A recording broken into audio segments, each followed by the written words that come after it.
하나님 말씀 보겠습니다. 창세기 35장 27절 말씀입니다.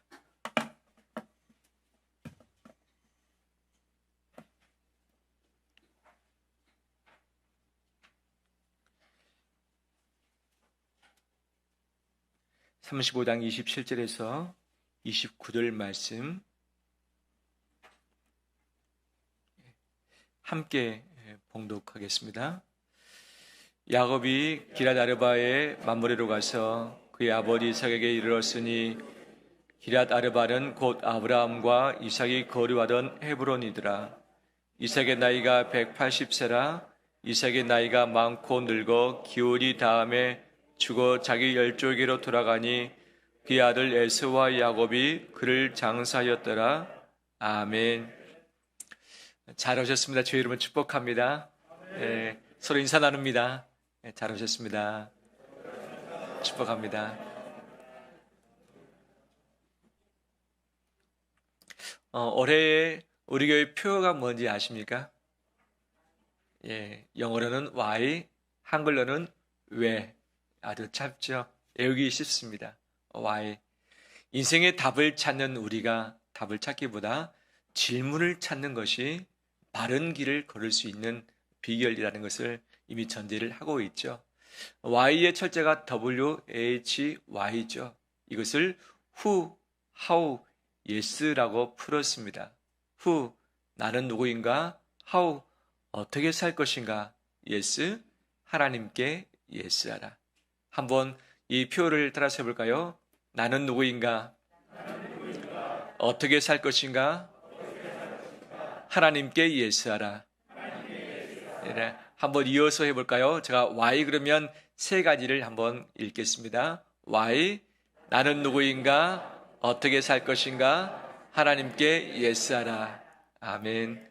이 질문을 가지고서 한 해 우리 인생의 현 주소를 찾길 원하고 우리 가치를 발견하길 소망합니다. 우리 성도님들 행복하십니까? 우리 찬양대원들 행복하십니까? 예, 감사합니다. 다소곳하게 말씀을 해주셨습니다. 혹시 행복 못하신가요? 그럴 수도 있죠. 어떤 때 우리가 행복한다라고 고백할 수 있겠는가? 내 마음의 감정이 긍정적으로 가득 차 있을 때, 어떤 일로부터 감사할 마음, 기쁜 마음, 고마움이 있을 때 우리는 행복하다, 행복감이 가득한 것 아니겠어요?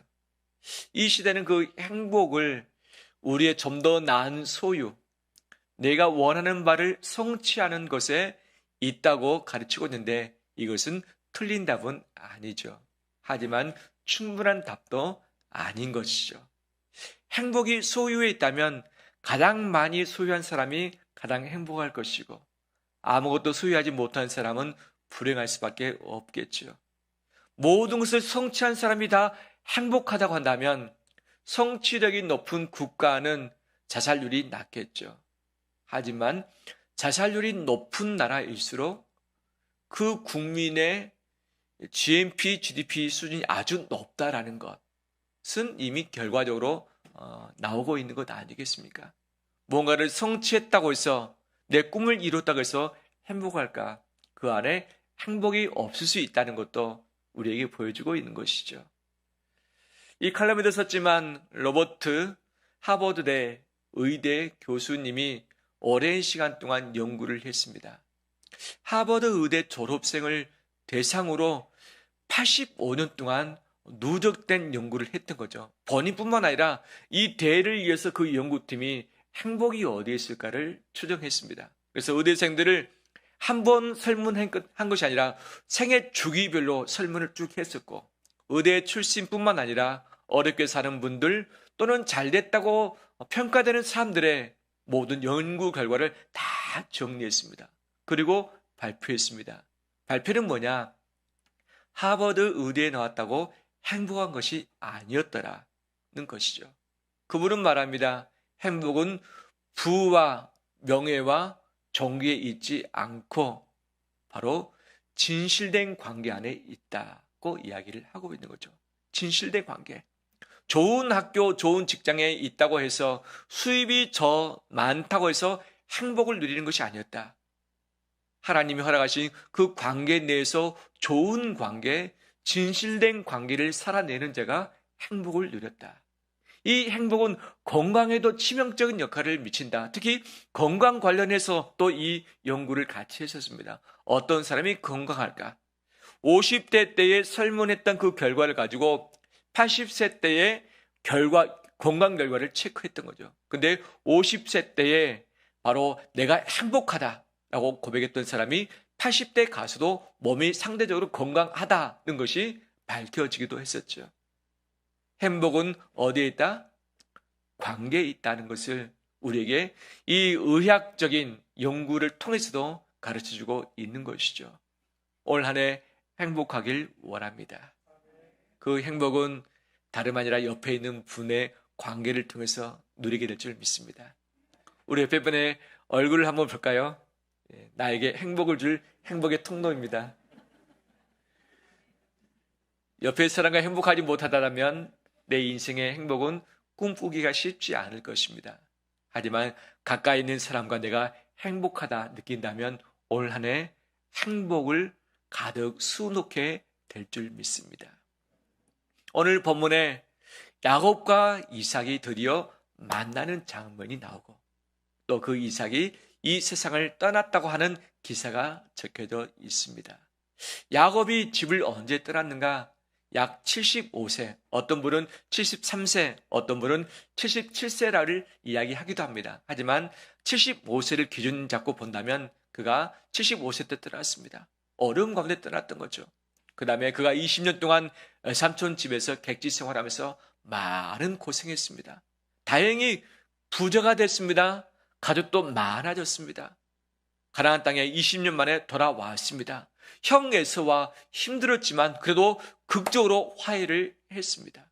화해한 다음에 그는 어디로 가야 될 것인가? 하나님께서 그에게 원하셨던 장소, 또 야곱이 꼭 가야 할 장소는 두 곳 있었던 것이죠. 하나는 베델이라는 곳, 또 하나는 헤브론이었죠. 베델은 왜 베델인가? 20년 전에 하나님과 소원 기도했습니다. 하나님, 저를 이 가나안 땅에 다시 돌아오게 하신다면 제가 이곳에 와서 하나님께 제사 드리겠습니다. 하나님을 섬기겠습니다. 약조를 했습니다. 그런데 이 가나안 땅에 왔음에도 불구하고 베델로 가지 않았습니다. 중간에 세겜 땅이라는 곳에 있었는데 살기 좋아 보이는 그곳에 아예 정착을 해버렸던 것이죠. 까마득하게 잊어버렸습니다. 그런데 그 집안에 문제가 생겼습니다. 자기 아들들이 세겜 땅에 있는 남자들을 다 죽여버린 거예요. 정말 두려운 가운데 있었는데 하나님이 그때 말씀하셨습니다. 야곱아, 너 베들로 올라와라. 거기서 나를 섬긴다고 약조하지 아니했었느냐 말씀하시죠. 그래서 야곱이 집에 있는 모든 우상들, 더러운 것들 다 던져버리고 의복을 깨끗이 하고서 베들로 올라가서 그곳에서 하나님을 찾고 하나님께 예비했습니다. 다시금 하나님께로부터 복을 그 시간에 받았던 것이죠. 그리고 나서 이 베델에 정착하기보다는 계속 남쪽으로 이동을 했습니다. 중간에 베들레헴에 왔습니다. 이 나헬 아내가 둘째 아들을 낳았습니다. 말은 막내이기도 했는데 베냐민이었습니다. 그런데 난산했습니다. 라헬이 죽고 말았습니다. 그 베들레헴에 묻어지고 또 남쪽으로 이동을 했던 거죠. 이 베델은 가나안의 중간 정도였는데 헤브론은 저 남쪽 남단이었습니다. 남단. 이곳에 누가 있었느냐? 아브라함이 유목생활을 했었는데 아브라함이 그래도 마지막에 헤브론에 정착을 했습니다. 아버지 이삭도 이제 헤매기는 했지만 헤브론에 마지막 정착을 했습니다. 이 야곱은 아마 그곳에서 태어났을 것이라고 추정되어지고 야곱의 고향이 헤브론이기도 했었던 것이죠. 그가 20년 전에 떠났습니다. 근데 헤브론에 도착할 때가 몇 년 정도 됐느냐? 약 29년째 정도일 거라고 추정하고 있습니다. 가나안 지역에 들어와서 몇 년 만에 아버지 뵈러 온 겁니까? 9년 만에 왔습니다. 9년 만에. 아버지가 어떤 상태입니까? 29년 전 아버지 앞에 무릎을 꿇었습니다. 아버지에게 축복기도 받았습니다. 근데 아버지의 눈이 보이지 않습니다. 실명하고 말았습니다. 눈 어두워서 언제 죽을지 모르니까 미리 자식에게 축복하겠다고 한 것 아니겠어요? 자기의 죽음을 미리 준비를 했던 거죠. 근데 그 축복 기도로 말미암아 쌍둥이 형과 에서가 서로 원수지간이 됐습니다. 야곱은 집을 떠나 도망할 수밖에 없었습니다. 형 에서도 집에 머물지 않았어요. 세일 땅으로 떠나버렸습니다. 아버지는 에서를 좋아했는데 왜 에서는 떠나버렸을까? 그 축복기도 사건이 에서에게 상처로 남았던 것이죠. 아버지가 이 야곱을 몰라보고서 에서에게 축복한다는 것이 야곱에게 축복해버린 것 아니겠어요? 아버지에게 얼마나 섭섭했겠어요. 그런데 이것보다는 엄마에게 큰 상처를 받았을 것이다. 엄마가 야곱과 짜가지고 형을 속이고 아버지를 속여서 축복 기도를 가르친 것 아니겠어요? 바로 야곱을 죽이겠다 했는데 야곱은 도망가 버렸습니다. 그럼 집에 누가 있습니까? 엄마가 있습니다. 야곱을 극진히 사랑했던 엄마가 있었는데 그 엄마에 대해서 에서가 어떤 마음을 갖게 되었을까? 아마 마음에 강한 상처를 받았을 것입니다. 그리고서 엄마하고 살기가 쉽지 않을 수도 있는 겁니다. 어떻게 보면 이미 나이가 들었기 때문에 독립하기에서 갈 수도 있지만 이 부모님과의 관계가 썩 좋지 않은 상황에서 바로 이 헤브론을 떠날 수밖에 없었던 것이죠. 그다음에 20년 어간에 어떤 일이 있었는가? 이삭의 아내 리브가가 죽고 말았습니다. 좀 빨리 죽었고 말았던 것이죠. 그러면 이삭은 어떻게 되었을까요? 모아놓은 재산은 있습니다. 하지만 눈이 어둡습니다. 눈이 어두울 정도 되고 자식에게 마지막 축복 기도를 할 정도였으면 몸도 아마 성치 못했을 것이다 라고 추정할 수 있는 것이죠. 두 아들밖에 없었습니다. 근데 두 아들이 집을 떠나고 말았습니다. 마지막 아내가 남았습니다. 아내하고 마지막 여성을 살 것을 생각했겠지만 아내마저도 이 세상을 떠나고 말았습니다. 이삭 혼자 남았습니다. 혼자 남은 이삭이 어떤 마음으로 그 여생을 살아갔을까요? 아마 평생토록 자기가 눈이 어두워서 잘못 축복 기도한 이것을 후회하지 않았을까? 내가 에서에게 축복 기도를 해줬어도 또는 내가 두 아들 모두에게 축복 기도를 해줬어도 이런 일이 없었을 것이다. 둘이 원수가 됐지만 내가 둘을 잘 화해시켜가지고 오손도손 살 수 있도록 해줬다면 둘 다 나를 떠나지 아니했을 것이다. 그런 마음이 들었겠죠. 그 일 있을 때에 그는 그 아내하고 어떤 마음이 들었을까요? 이삭은 리브가에 대해서 어떤 생각 들었을까요? 감히 나를 속이고 내가 축복기도 해주고자 원했던 에서의 그 기도를 가르치게 했던 그 아내와 신뢰관계는 어떻게 됐을까요? 아마 다 깨졌을 것입니다. 실제 시초는 리브가 아니었습니까? 리브가가 그런 이 잘못된 속임의 생각만 안 했어도 이 집안에 풍파가 없었을 터인데 리브가가 이 모든 속이고 조작해서 일이 일어나지 않았습니까? 아마 이삭이 그때부터 아내와의 관계가 상당히 좋지 않았을 것이다. 같이는 있었지만 서로 이 정서적인 이별 관계 가운데 있지 않았을까? 우리 인간적으로 추측할 수 있는 것이죠. 어떻게 보면 그 축복기도 잘못해주고 나서 남은 생애가 쓸쓸하게 고독스럽게 외롭게 살았던 것이 이삭의 생애였던 것이죠. 그는 여전히 부다였습니다. 거부였습니다. 그 헤브론 지역의 유리였습니다. 부를 가졌습니다. 명예를 가졌습니다. 하지만 부와 명예를 통해서 행복을 담을 수 있는 가족들은 사라지고 말았던 거죠. 열심히 고생해서 달려왔고 전 부를 모았지만 이것을 나눌 수 있는 가족이 아무도 없는 거죠. 눈도 어두웠습니다. 생애에 어떤 희락이 그에게 있었을까요? 하루하루 지내면서 고통스러웠을 것입니다. 그리고 소문으로 들었을 것입니다. 아들 야곱이 저 멀리 하란에서 가나안으로 돌아왔다는 소식을 들었을 것입니다. 그 아들을 오늘 올까 내일 올까 기다렸을 것입니다. 그 기다렸던 나날들이 몇 년 지납니까? 9년 정도 지났습니다. 드디어 야곱이 집에 돌아왔습니다. 아버지를 만났습니다.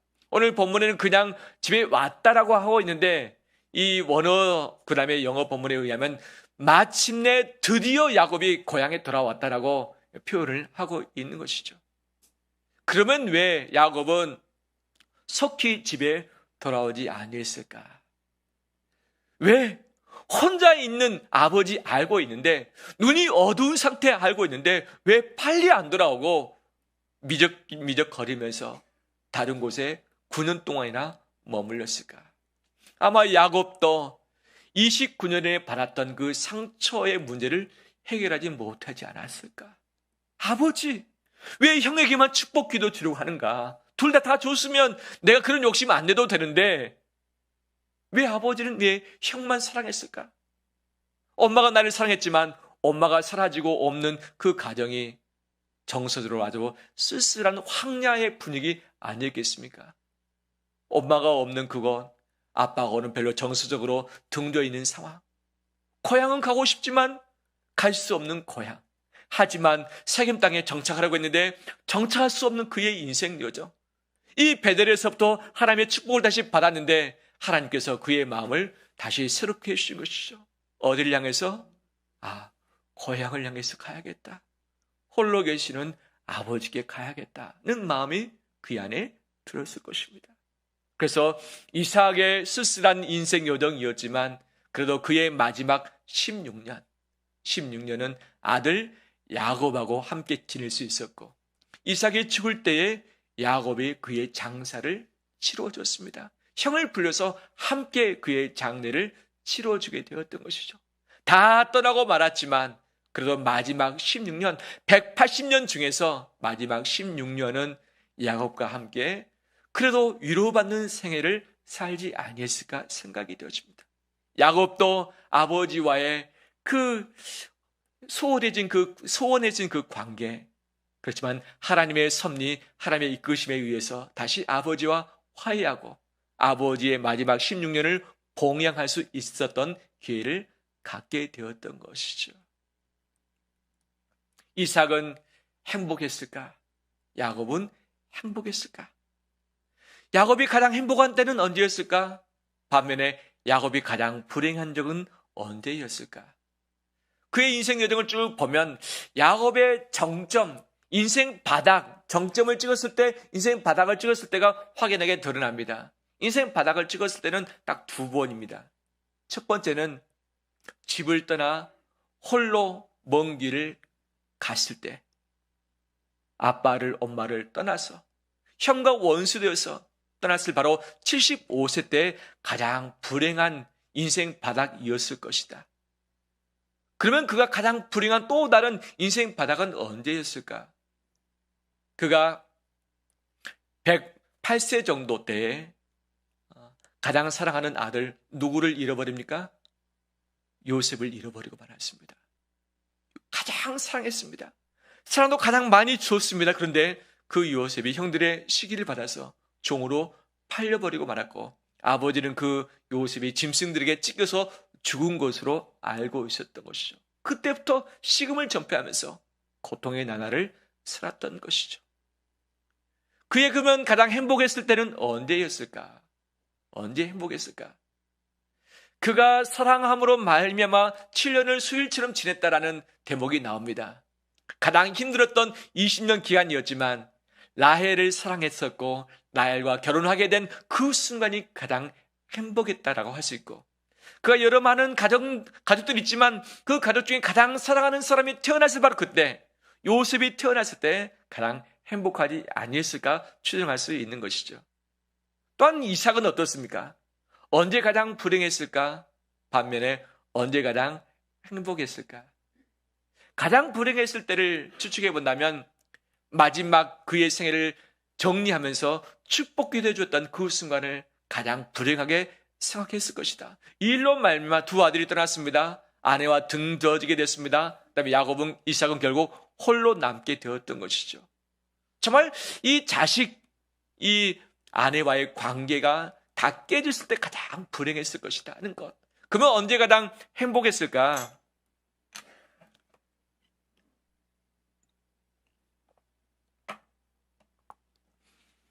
그는 40세 때에 결혼을 했습니다. 다른 믿음의 조상들은 일부 다처제의 생활을 했습니다. 그런데 이 사람만큼은 일부 일처제, 딱 한 명의 아내만 평생도록 살았던 거죠. 그 아내와 결혼했는데 20년 동안 자식이 없었습니다. 하나님께 기도하고 기다렸습니다. 드디어 쌍둥이를 얻었습니다. 그 쌍둥이를 얻었을 때 바로 가장 기쁨이 그에게 있지 아니했을까 생각이 되어지는 것이죠. 이 야곱의 생애와 이삭의 생애의 행복과 불행을 서로 비교하고 서로 공통 부분을 찾는다면 이겁니다. 언제 불행했을까? 가족을 잃었을 때. 언제 행복했을까? 가족이 태어나거나 가족을 만났을 때. 즉 행복의 척도가 무엇에 있었는가? 그가 부자 된 것에 있지 않고 가족과 좋은 관계에 있을 때에 그는 행복했습니다. 하지만 그 관계가 깨졌을 때는 모든 것이 불행할 수밖에 없었던 것이죠. 우리 인생 여정도 마찬가지일 것입니다. 언제 가장 행복했습니까? 언제 가장 마음이 아팠습니까? 가족과 함께 맛있는 음식 먹으면서 서로 아껴주고서 살아왔던 그때 아니었겠습니까? 집이 비록 가난하고 먹을 것이 좀 부족한다 할지라도 서로 마음을 서로 이해하면서 붙들어줬던 그때가 그래도 가장 행복했다라고 할 수 있겠죠. 하지만 좀 가지고 나서 여유가 있다 할지라도 서로 마음이 상하고 대화가 되지 않고 단절된 상황에서 이곳이 바로 지옥이구나라고 하는 그런 생각도 든 때가 불행한 때 아니었겠습니까? 행복은 부에 있지 않고 명예에 있지 않고 힘에 있지 않고 관계에 있는 줄 믿습니다. 올 한 해 이 관계 안에서 하나님이 허락하신 행복을 발견하며 찾아가는 우리 되길 간절히 소망합니다. 그리고 그 행복의 대상이 누구냐? 가장 가까이에 있는 바로 그 사람이 행복의 첫 번째 대상입니다. 다시 한번 우리 옆에 사람 얼굴 볼까요? 왼수 아니죠? 네. 근데 행복할 수만큼은 없습니다. 왜? 같이 살다 보면 모든 걸 다 알잖아요. 나하고 너무 다르다는 것 알잖아요. 상대방을 거쳐버리겠지만 상대방은 잘 바뀌지도 않습니다. 마음이 한번 상하면 매일매일 사는 것이 지옥 같고 힘들죠. 마음에 스트레스가 쌓일 수밖에 없는 거죠. 그러면 행복을 어떻게 관계 안에서 찾을 수 있을 것인가? 이 성경을 쭉 살펴보면 두 가지의 형용사가 조건이 되었을 때 찾을 수 있다는 것을 알 수 있습니다.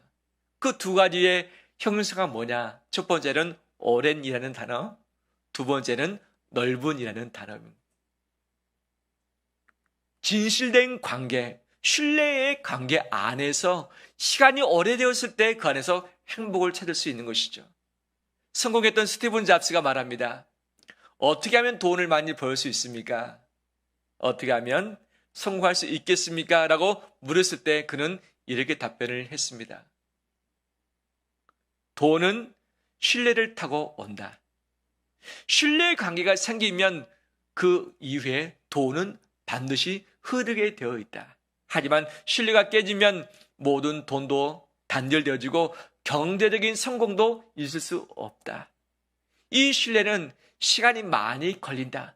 시간은 많이 걸려서 공동관계가 바로 내 인생의 성공을 이끌 수 있는 비결이다라고 그런 이야기를 하고 있는 것이죠. 우리의 행복 관계 안에 있는데 이 관계는 오랜 관계여야 되는 것이죠. 오랜 관계. 우리 가족과의 오랜 관계, 그 다음에 우리 성도와의 오랜 관계, 직장 동료와의 오랜 관계, 이것을 통해서 우리 가운데 행복을 허락하게 되실 줄 믿습니다. 오랜 관계는 기다림밖에 없습니다. 참음밖에 없습니다. 상대방이 바뀔 것을 기대하면서 참는 것이 아니라 내가 바뀌면서 참는 길밖에 없는 것이죠. 우리 옆에 분들 다시 한번 고백할까요? 제가 오래 참겠습니다. 고백하겠습니다.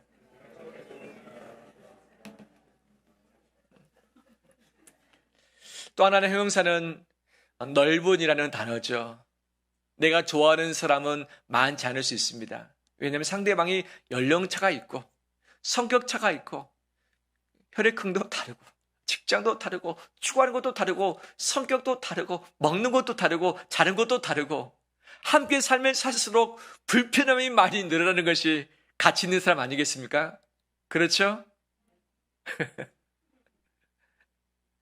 그런데 이 넓은이라는 단어는 상대방이 어떤 사람이든지 이해하고 포용할 수 있는 바로 그런 상황인 것이죠. 상대방의 성격차가 많이 있다 할지라도 학력차, 실력차, 직장 이 모든 생활 습관이 다르다 할지라도 그 다름을 넓은 마음을 가지고 품어낼 때에 그 사람과 오래 갈 수 있는 것이죠. 나와 다른 사람을 단절하기 시작하고 그다음에 마음에 상처가 있는 사람을 다 멀리하기 시작한다면 내 옆에 남아있을 수 있는 사람은 아무도 없습니다. 아무도 없습니다. 상대방의 다름을 인정하고 다를 때에 서로 조화가 되는 것이죠. 앞에 양옆에 꽃이 예쁘게 장식되어 있습니다. 예쁘죠? 꽃이 한 가지 종류가 아니라 여러 가지 종류고 또 식물과 나무들도 가꾸어져 있는 것이죠. 서로 다릅니다. 같지 않습니다. 하지만 같지 않은 다름이 함께 잘 조화됐을 때 이것을 아름다움이라고 표현을 하는 거죠. 우리 얼굴이 모두가 다 네모난다고 생각해 보십시오. 아름다운 것이 있겠습니까? 서로 우리 여목조목 다르지만 서로 조화가 되듯이 우리 관계에 있어서 서로 다르지만 이 다름을 인정하며 조화를 이루어나갈 때 그 안에서 아름다움이 발생하고 아름다움을 통해서 행복도 발견케 됨을 믿습니다. 나하고 다른 사람을 품어내는 것이 이것이 인격 성숙인 것이죠. 믿음이 좋다고 인격적으로 저절로 성숙하는가 전혀 별개입니다. 예수 그리스도를 믿고 구원의 확신을 가질 수 있지만 이것이 사랑으로 꽃피워지는 것은 시간이 많이 걸리고 인격의 성숙이 필요한 것이죠. 이런 푸근함과 넉넉함과 여유를 가지고서 더 많은 사람을 품고서 오래 기다림으로 말미암아서 이 안에서 행복을 찾는 우리 되시기를 주의 이름으로 축원합니다. 한 가지 더 살피길 원합니다. 야곱의 생애, 이삭의 생애는 아쉬움이 참 많이 있습니다. 아쉬움이 많이 있습니다. 관계를 통해서 행복을 더 많이 누렸으면 좋았을 터인데 이 부모 자식 간의 관계가 좋지 않아서 또는 부부관계 자식과의 관계가 좋지 않아서 행복을 누리지 못했던 것이 참으로 안타깝기 그지없는 것이죠. 때로는 욕심 가운데 죄 가운데 있어서 그들이 한껏 탐욕을 부리다가 더 많은 것을 잃고 말았습니다. 이 야곱이 에서를 더 많이 사랑했고 리브가가 야곱을 더 많이 사랑했습니다. 분명히 더 많이 사랑했지만 이 더 많이 사랑하는 이것 때문에 사단이 나서 가족관계는 깨지고 말았습니다. 야곱은 요셉을 그 어떤 누구보다도 가장 사랑했습니다. 가장 좋은 것을 입혀줬습니다. 그런데 이 일로 말미암아 요셉도 잃어버리고 말았고 요셉과 형들은 원수가 되고 말았습니다. 사랑은 많이 해준다고 잘 되느냐? 이것도 아닌 거죠. 많은 소유를 가졌냐고 행복하냐? 이것도 아니라는 거죠. 그들의 미성숙함 때문에 넘어지기도 하고 죄를 짓기도 하고 허물 때문에 그들이 쓴 잔을 마시기도 했습니다. 그들은 만나기도 했지만 헤어지기도 했습니다. 오랜 시간 동안 만나지 않고서 서로 원수가 된 적도 있습니다. 그런데 단 한 분, 이분만큼은 떠나지 않고 함께 해주셨습니다. 그분이 누구입니까? 그렇죠. 하나님이시죠. 이삭이 죄를 지을 때 넘어질 때 해주셨습니다. 하지만 하나님은 이삭을 떠나지 않고 함께 하셨습니다. 야곱이 자기 욕심 때문에 모든 것을 잃어버렸을 때 하나님은 그와 함께 하셨습니다. 죄를 짓고 불순종했을 바로 그때도 함께 하시사 그를 떠나지 않고 같이 하셨던 것이죠. 하나님이 이삭과 야곱을 오래 참아주셨습니다. 사랑하셨던 것이죠. 뿐만 아니라 하나님은 그들에게 복을 주셨습니다. 분명 불완전합니다. 온전치 못합니다. 공사 중입니다. 깨끗이도 못합니다. 하지만 하나님께서 그들 인생을 긍휼히 여기시사 그들에게 복을 주셨습니다. 그리고 그들을 통해서 복의 통로 되게 해주셨던 것이죠. 우리 역시 불완전한 존재입니다. 온전치 못합니다. 넘어지기도 합니다. 성격도 별로 안 좋습니다. 맞죠? 성격도 별로 안 좋죠. 까칠한 구석도 있고 한번 마음에 상처 입으면 잘 못 푸는 성격이 바로 우리 마음 아니겠어요? 자존심 한번 상하면 내 스스로 자존심 잘 못 풀잖아요. 얼마나 참 부족한 인생이니까 그럼에도 하나님은 나를 넓은 마음으로 안아주시고 지금도 함께 하신 줄 믿습니다. 이것이 하나님의 귀한 사랑 아니겠습니까? 하나님의 사랑이 있었기 때문에 하나님은 이삭을 붙잡으셨고 야곱도 그 사랑 안에서 든든히 서갈 수 있었습니다. 올 한 해 내 실수와 부족 때문에 넘어질 때도 있겠고 서로 관계가 상해서 싸울 때도 있겠고 이 마음이 서로 등져서 얼굴 안 보겠다라고 결심할 때도 분명 발생할 수도 있습니다. 아브라함도 이삭도 야곱도 요셉도 다 그러했기 때문에 우리도 그 전철을 밟을 수밖에 없을 거예요. 하지만 변치 않는 것은 하나님이 오래도록 기다려 계시고 하나님이 넓은 마음으로 우리를 참아주신다는 사실, 그 사랑이 우리 안에 있다는 사실, 하나님과의 관계를 통해서 영적인 행복을 누리게 될 것입니다. 그 행복의 힘을 가지고 내 가족을 오래 참아내고 하나님께서 내게 허락하신 그 사람을 넓은 마음으로 품어줄 때에 그 안에서 또 다른 행복을 우리가 발견하며 누리게 될 줄 믿습니다. 이런 귀한 풍성한 행복이 가득한 올 한 해 되시기를 주의 이름으로 축원합니다.